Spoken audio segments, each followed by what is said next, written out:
बाबांनो, मी आज तुम्हाला फक्त एवढंच सांगायला आलोय, ही 20 तारखेची निवडणूक अत्यंत महत्वाची निवडणूक आहे या महाराष्ट्राच्या दृष्टिकोनातनं.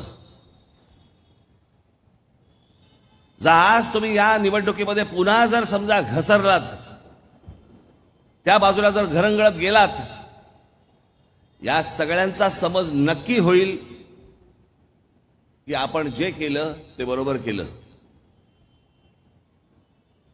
यांचा जन्म फक्त मतदान करण्यासाठी झालेला आहे.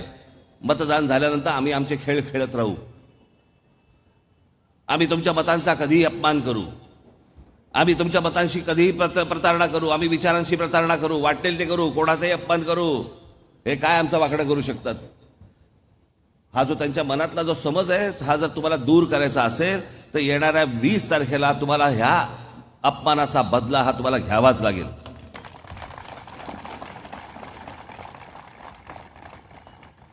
आणि जर हे समजा झालं नाही तर भविष्यातलं महाराष्ट्राचं राजकारण बर्बाद झालं म्हणून समजा, महाराष्ट्र बर्बाद झाला म्हणून समजा. हे अशाच प्रकारचं राजकारण ह्याच्यापुढे महाराष्ट्रामध्ये सुरू राहणार आणि महाराष्ट्रामधल्या येणाऱ्या भविष्यातल्या सगळ्या पिढ्या या ह्यांच्या खाली फक्त लोळत राहणार, लोळत.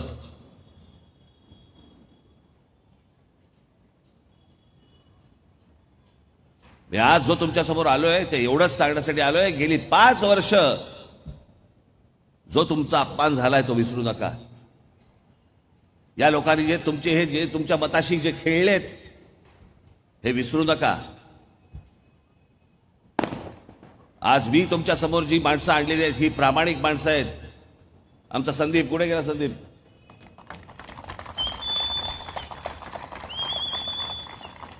एका गोष्टीची तुम्हाला तर 100% हमी देतो, 100%.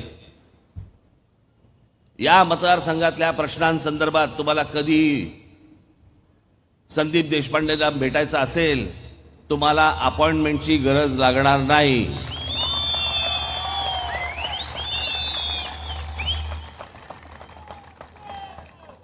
आणि म्हणून ही पोटामध्ये आग असलेली ही सगळे माझे सहकारी येत्या 20 तारखेला आपण कुठेही न चुकता गेली 5 वर्ष डोक्यामध्ये ठेवून झालेला अपमान न विसरता तुम्ही येत्या 20 तारखेला जेव्हा मतदानाला सगळेजण उतराल, आज फक्त संदीपच नव्हे, तुमच्या जे परिचयाचे जे नातेवाईक जे मित्रपरिवार महाराष्ट्रभर असतील त्या सर्वांना आपण भेटावं, फोन करावा, सांगावं की येणाऱ्या विधानसभेच्या निवडणुकीमध्ये महाराष्ट्र नवनिर्माण सेनेच्या माझ्या सर्व उमेदवारांना रेल्वे इंजिन या निशाणीवरती बटन दाबून सगळ्यांना आपण प्रचंड प्रचंड प्रचंड मताने विजयी करावं अशी एक आशा अपेक्षा आपल्याकडे बाळगतो आणि आपणा सर्वांची मी रजा घेतो. धन्यवाद.